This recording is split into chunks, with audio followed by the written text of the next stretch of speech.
for the POTUS 2020 elections. Glad to join on this Skype call, and thank you once again, Dr. Sridhar Krishnaswami, for joining us on this video chat. So one day to the POTUS 2020 elections, what are the signs showing? Where are we as far as the elections are concerned? How is it panning? Well, thank you for having me on your show, Venkat. And let's put it this way, everybody is waiting with bated breath as to how this event is going to pass off.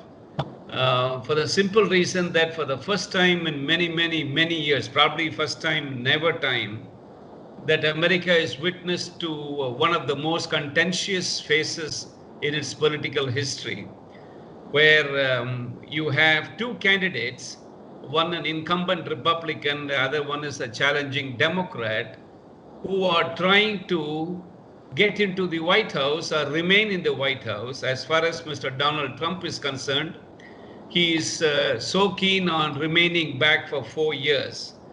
And then there is Mr. Joseph Biden, the former vice president and also a former senator, US senator for more than 4 decades, who is trying to enter the White House.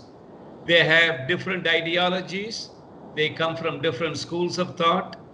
They come from different backgrounds, and they have different ideas to give to the American people. The question is, who is it that the American people are going to choose? In 2016, as we all know, Mr. Trump was elected president by virtue of his strength in the Electoral College, although he fell short of the popular vote by 3 million. This time also, the perception is that Mr. Trump is going to perhaps win only by the strength of the Electoral College votes and certainly not on the popular vote.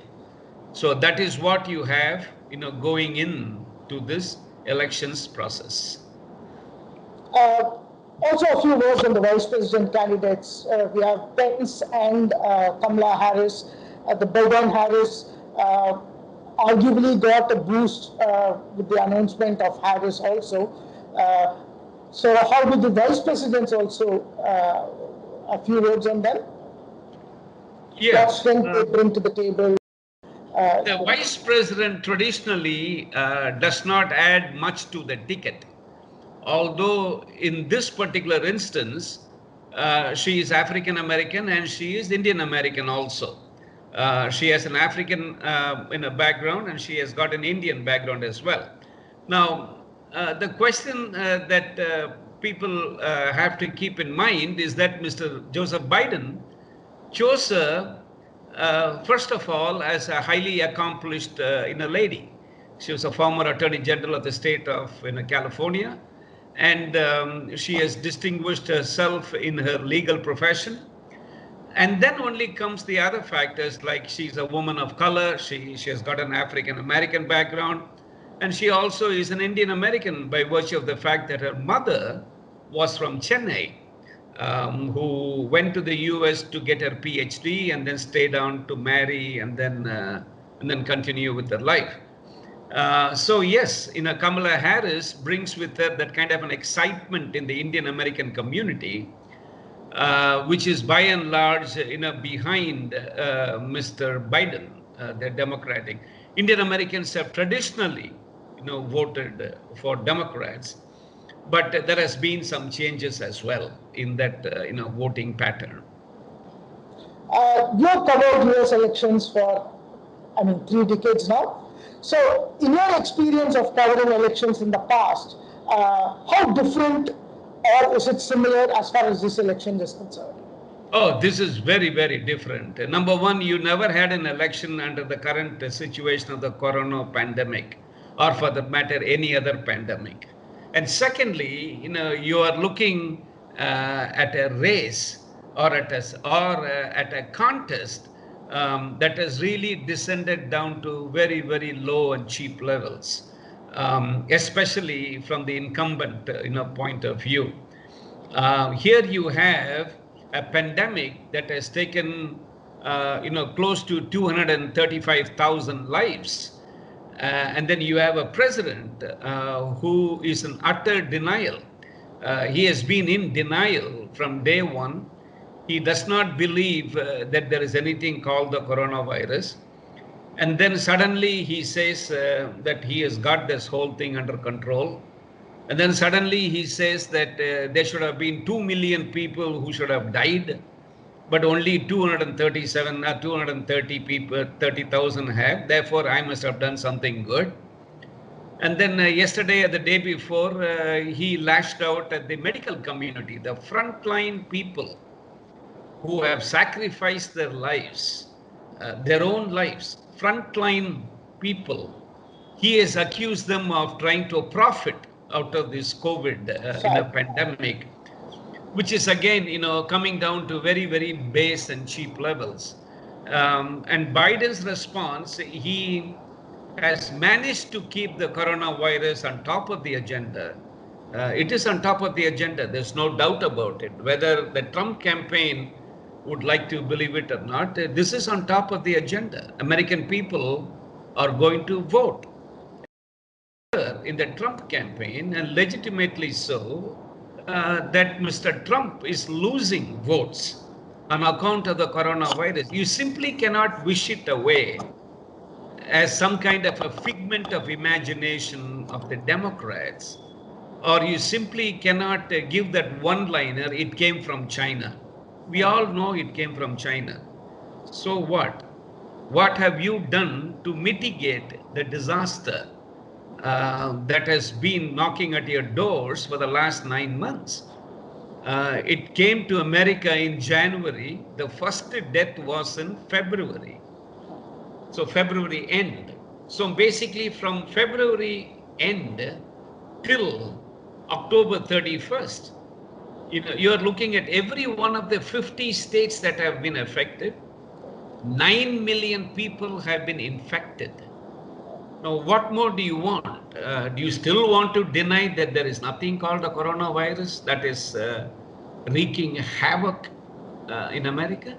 In fact, yesterday at the rally at Pennsylvania, the crowd was chanting "Sack Fauci," and President Trump has said that it is something which he will look at, that he will want to sack the person who has actually done a reasonably good job trying to balance his position with sensible advice. This was yesterday, which is quite bizarre, actually. It's more bizarre because the president himself came down, with the virus, and he was very briefly hospitalized at the Bethesda Naval Hospital. Very briefly, Walter Reed, and then he says that it was divine intervention. And then he makes it look like, if you didn't get the corona, then something is wrong with you. If you didn't get the virus, that means you cannot be immune.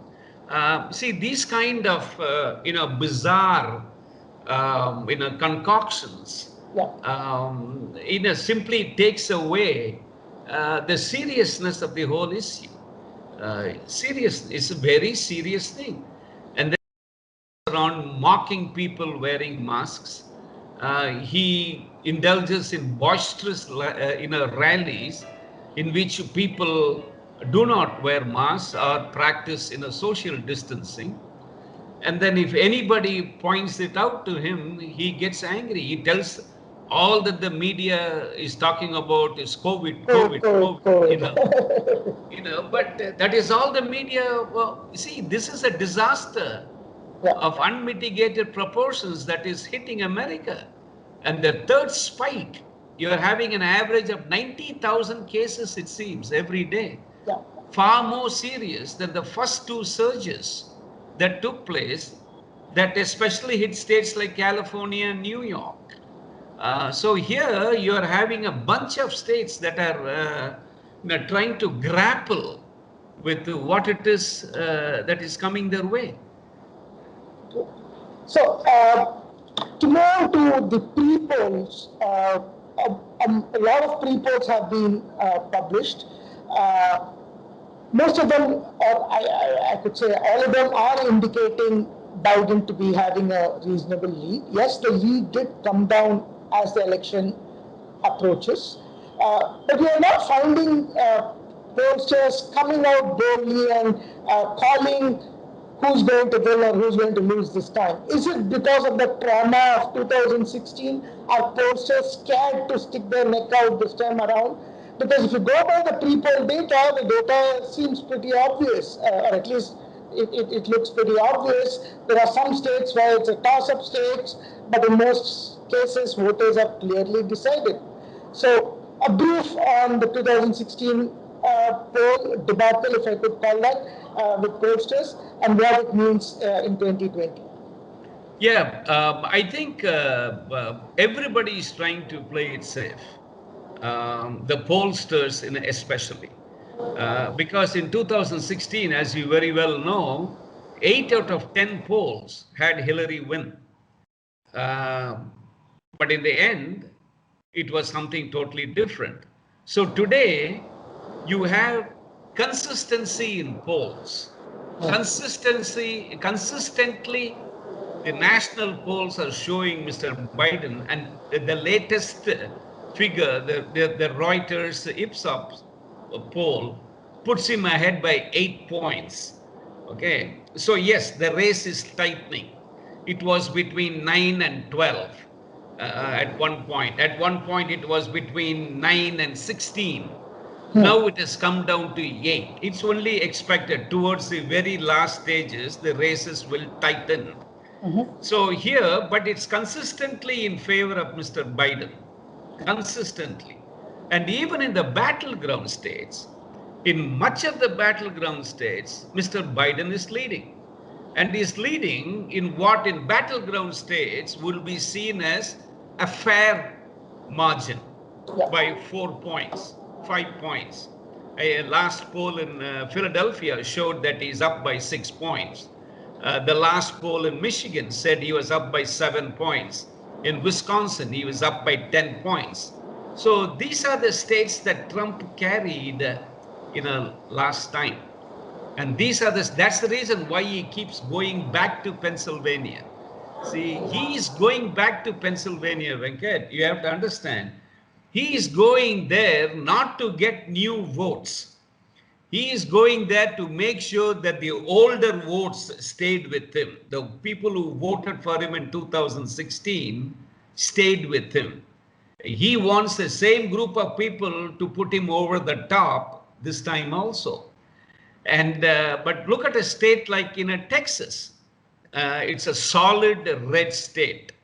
Okay, today Biden is within the margin of error there, and some Democrats are even thinking maybe if Biden had come there earlier and campaigned, we could have really made a big difference. The same thing goes for Georgia. Georgia is a red state, and now that is also coming as a likely Democratic. I doubt whether these two states will flip, but I can tell you one thing: even if Biden gets Texas, that is a very big shot in the arm for him. Extreme, because if he gets Texas, that means even if he loses in 1 or 2 battleground states, it wouldn't matter, because Texas is the second largest electoral college votes at 38, after California that has got 55. So, we have to consider all these things, but I am not surprised as to why psephologists and polling agencies are unwilling to hedge a bet. Because they got their fingers burnt once. So now they are trying to be extra careful. So another thing we saw this time was the early voters. We are seeing, I think 93 million is the data today, which means 2/3 of all the votes of 2016 has already been voted before the date of the elections. And obviously we have the date of elections left.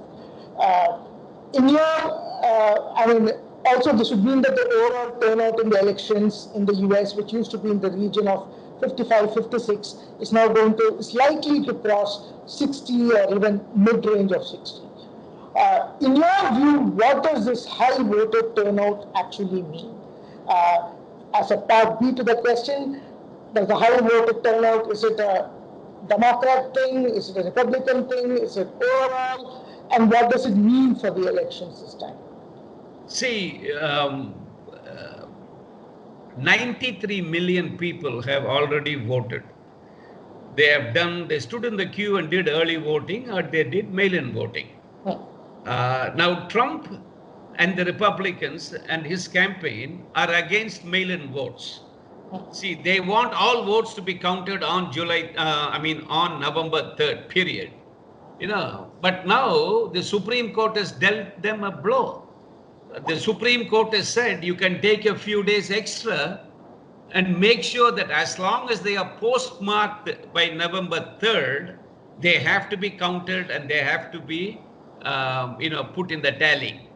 So that's a very big setback for the Republicans, because from day one, Trump's biggest campaign, fear-mongering, this mail-in vote is a fraud. The mail-in vote is a fraud. It gives to all kinds of room for tampering, suppressing, or bogus voting. He's trying to scare people. But the fact that 93 million people have voted is something that means that this election is going to show a record turnout. Maybe even surpass 70% overall. 70%, 75% also. Now, why are people doing early voting? Forget the mail-in. Forget the fellows who are standing in the line today or yesterday or last week in states that will allow them to do. They want to make sure that their vote counts. They are not willing to go and take the chances on November 3rd because of the social distancing, 3 feet gap, 6 feet gap. They are worried that by the time they show up at the booth, they will shut it down saying time's up. So they want to make absolutely sure that they count. Now, how this is going to play out? Okay, along with the early voters, there are millions of young people in the age group of 18 to 29 that have voted. Right. Apparently in 2016, it was less than 2 million. Right now, they're saying more than 6 million of these youngsters have voted. Naturally, if you ask the Democrats and if you look at the trends, these first-time voters, these young voters, all tend to be Democratic. We are not absolutely sure. So now all these Republicans are probably waiting for November 3rd so that they can go and make one big dash, to the, they can make one big dash, to the polling booths to make sure that their votes count. We don't know. Democrats don't want to take chances. Republicans are waiting. They want to make sure that they are there physically. They are abiding with what their president feels. Don't do early voting. It's a bunch of fraud. People will manipulate your vote. You make sure you go there. So that's the kind of thing. We don't know. We have to see. My gut feeling is that it might help Mr. Biden. All this surge, massive, early voting. So an anti-incumbent trend is likely to be a conclusion of a high voter turnout. Is that a fair conclusion to take? Voting against the incumbent? Yeah, voter turnout, usually there is a theory there. High voter turnout doesn't work in favor of the incumbent. But that's one of the theories. There are many theories you can float around in presidential politics. This is one of them. It's just like saying that if you didn't win in Ohio, you will not win the presidency. Yeah, I'm going to with that. Okay, all right, go ahead. And I'm sure, I hope you'll be definitely interacting on the election day also, as and when John King comes out and the brief discussion. I know you're going to be very busy that day, but nevertheless, so for somebody who is watching the US elections for the first time or recently, which are the states, or let me put it this way, which are the states whose election results you will be watching closely, and which are the states that we must follow, because either way would mean, you did mention Texas, because you said if Texas flipped, then the entire election is in Biden's back. So similarly, could you name a few states that you expect the elections, you must watch them closely? There are a number of states that you will have to watch, closely, especially the battleground states. I'm talking about North Carolina. I'm talking about Pennsylvania. I'm talking about Michigan, Wisconsin, Minnesota, Florida, and then you come to the real main states, like red states like Ohio. How is Ohio today? Not today, but a few days back, Mr. Biden was leading Mr. Trump by 1 point, which is a very significant thing for Ohio. Just 1 point. So you have to look at Ohio. You have to look at Arizona, right? Arizona right now is seen as one of the swing states. You have to look at these states, and I'll be closely watching, Texas. I'll be closely watching Georgia, especially Texas. Apparently 10 million people have gone and voted early there. It's huge for that state. That what does it mean? Does it mean that the Democrats are energized? Are they going out and voting in record numbers? Or they all, Democrats and Republicans don't want to miss out on what they see as a historic elections.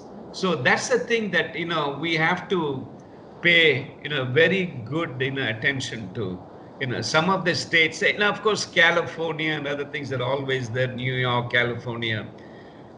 Those are some of the big states, but I will keep my eyes and ears open for Pennsylvania, Ohio, Florida, North Carolina, Arizona, Michigan, Wisconsin, Minnesota.